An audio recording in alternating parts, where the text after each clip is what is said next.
Bom dia, boa tarde, boa noite. Hoje nós vamos falar sobre uma artista plástica, o mundo das artes plásticas, né? Sobre Lygia Clark, né? Ela era uma artista neoconcretista, né? Da década de 50, que foi assim um movimento muito forte no Brasil, em que a gente pode dizer assim, que não reagia contra, mas discutia as diferenças para o concretismo. E para se discutir sobre isso, o que é o concretismo? O concretismo é aquilo que você vê à distância, está lá escrito, está lá pintado, está lá sem nenhum envolvimento maior seu, a não ser o visual, né, digamos assim. E o neoconcretismo é exatamente aquele em que você consegue se envolver com o objeto, né? Você se envolve, você se comunica dentro de uma forma bem objetiva. Por exemplo, a projeção do cabide, então, é na parede. Então, veja bem, aqui, né, ela projetava as peças, né? Temos aqui, ó, o preto no branco, o cinza e o branco. O branco, o cinza e o preto aqui projetado, tá vendo? Aqui ela fazia o contorno e dizia o seguinte, que assim a obra, né, ela era projetada e se comunicava com qualquer espaço, né, com qualquer dimensão, digamos assim, qualquer moldura, né? A moldura era a própria, assim a sua obra poderia relacionar-se com qualquer espaço, como se diz, a pintura fosse uma figura e a parede fosse o fundo. Então, a pintura é a figura aqui, né? Tá certo? E aqui o papel é o fundo, né? Então, abandonou-se a ideia das formas tradicionais de pintar, né?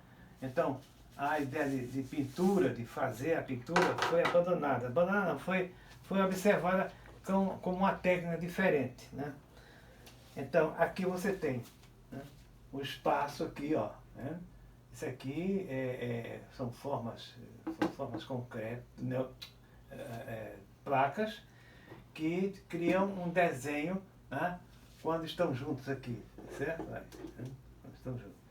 Então, as linhas que existem entre os espaços, dependendo de onde estão os nossos pés. Então, aqui são as linhas, tá certo? Que se formam, dependendo do espaço que nós estejamos, né?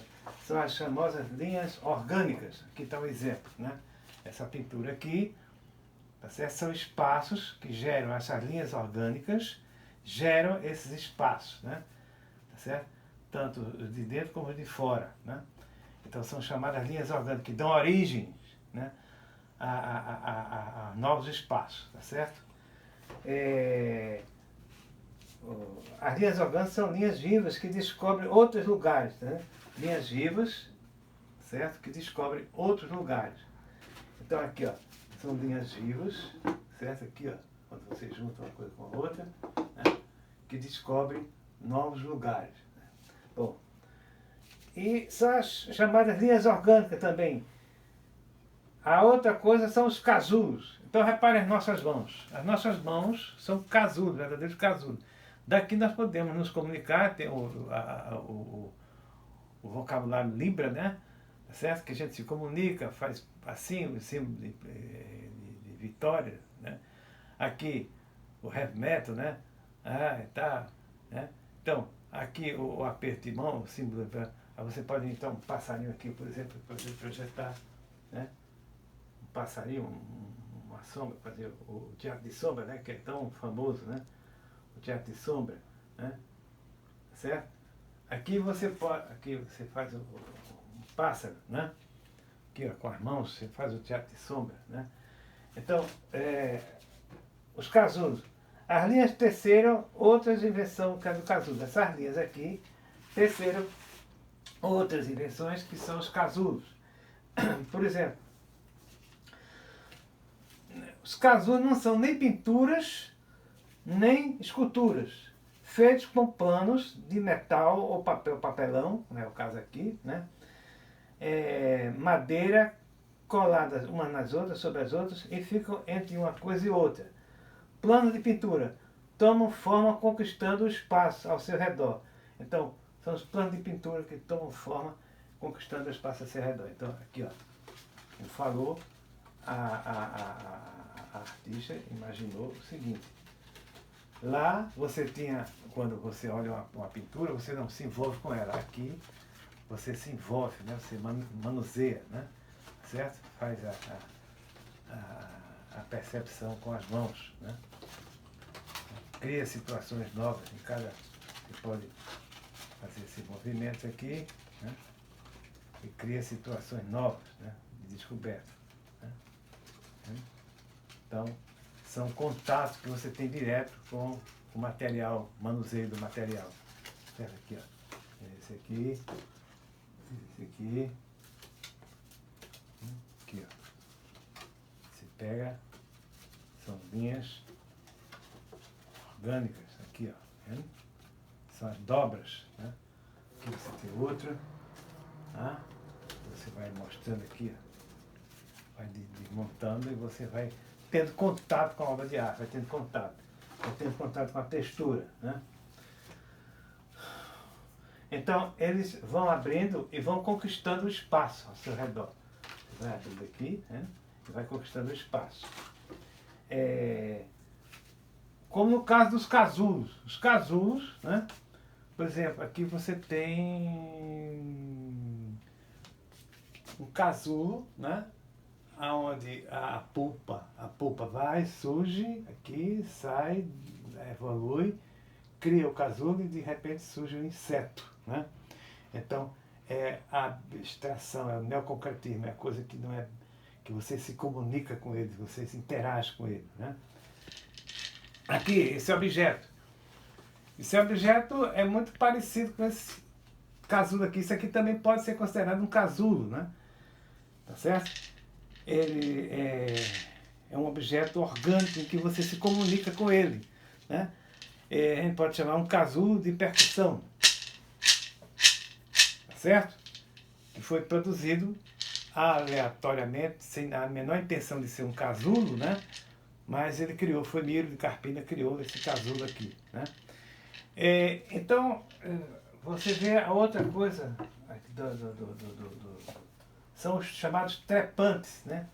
Por exemplo, você tem esse fio, né? Você pendura ele aqui, né?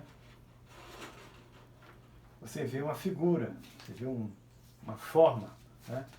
Se você transpõe ele aqui, coloca ele, amarra mais ele por aqui, né? Coloca ele por aqui, você tem outra figura, né?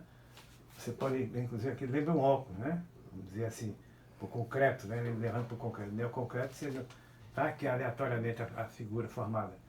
Se você faz isso aqui, você pode ter o quê? Uma outra figura, né? Tá certo? Um outro tipo de casulo, né? Aqui, ó, você tem um coração, né? Então, são formas que você imagina, você faz, você entra em contato com ela, né? Tem o contato, a percepção do material, né? Aqui, ó, se você faz esse processo aqui, enrola no braço, né? Certo? Aqui você tem outro tipo de percepção. Você faz isso aqui, né? Aí você vai ter outro tipo de contato com a obra, com o material, com o conteúdo surge daqui, né? Quando você se encontrar diretamente com o material. Então você cria uma outra percepção, tá certo? As sensações são obras que provocaram, levou o artista a produzir obras relacionadas com o tato, né? Como está aqui. Relação com objetos colocados no corpo a corpo, sensação física desperta uma relação mais intensa com o próprio corpo. Então, nada mais sensível que o nosso corpo, tá certo?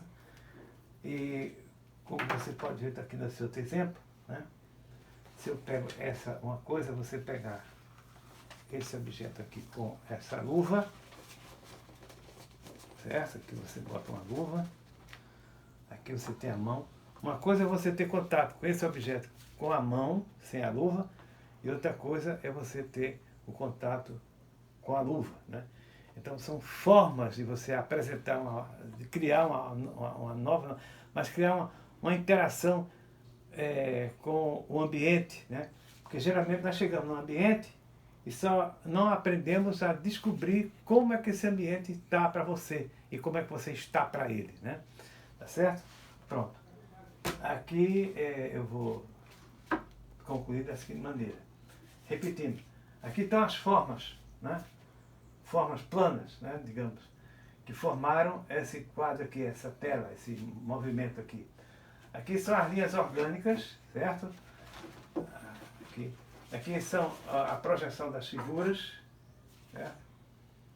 Que aqui você cria, você faz um desenho, pinta o que está aqui projetado. Aqui são contatos mais imediatos com os bichos, né? Tá certo? As linhas orgânicas, né? Aqui o contato direto com a pele, né? Com o corpo. Nós aprendemos a não interagir de imediato, nós só aprendemos a observar, os neoconcretistas chamam a atenção para isso, nós somos observadores, nós não usamos o tato, às vezes não percebemos, né? Aqui você usa a luva, tá certo? E percebe de um jeito. Teve momentos em que há momentos na vida em que a gente precisa aprender a se relacionar com o que está ao redor, com as formas plásticas que estão ao redor. Esse relacionamento com as formas plásticas nos dá o sentido verdadeiro de uma... não estou dizendo aqui que o que está lá, que você observa só com os olhos, não é ideal. É ideal também. Mas tem outro tipo de arte que você se comunica com as mãos, né? Através da nossa sensibilidade, né?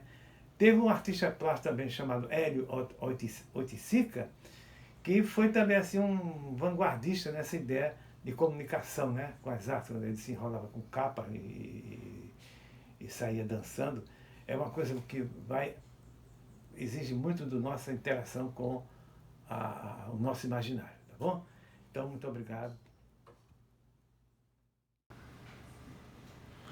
Bom, vimos o neoconcretismo. Foi um movimento artístico surgido no Rio de Janeiro, no Brasil, em fim da década de 1950, como reação ao concretismo ortodoxo, aquela coisa muito fechada, muito definida, muito, digamos assim, com a comunicação limitada, né? Os neoconcretistas procuravam mais caminhos, dizendo que a arte não é um mero objeto, tem sensibilidade, expressividade, subjetividade, indo muito além do muro do geometrismo puro. Ou seja, sensibilidade é a nossa capacidade de interagir com nós mesmos e com o ambiente e com as coisas que estão postas no ambiente, né? Expressividade, você chama a atenção, está ligado diretamente à capacidade da gente entendê-los dentro do que são, do que querem representar, está na representatividade, que são expressivos na sua representatividade, né? São sensíveis aos nossos sentidos. Aliás, nos causam muita percepção. Nós não somos acostumados a fazer leituras, a entender linguagens, né? Nós apenas convivemos com as linguagens, mas não somos habituados a perceber, a interagir essas linguagens, o que é que acontece realmente, né? A subjetividade, que vai além do mero geometrismo, ou seja, a subjetividade é, por exemplo, alguma coisa que eu digo aqui, mas tem uma leitura anterior, né?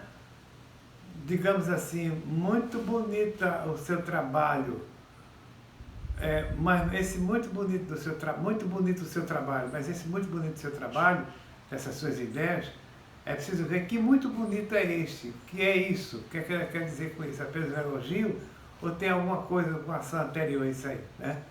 É o que acontece muito, me permita aqui a gente comparar com a política, né?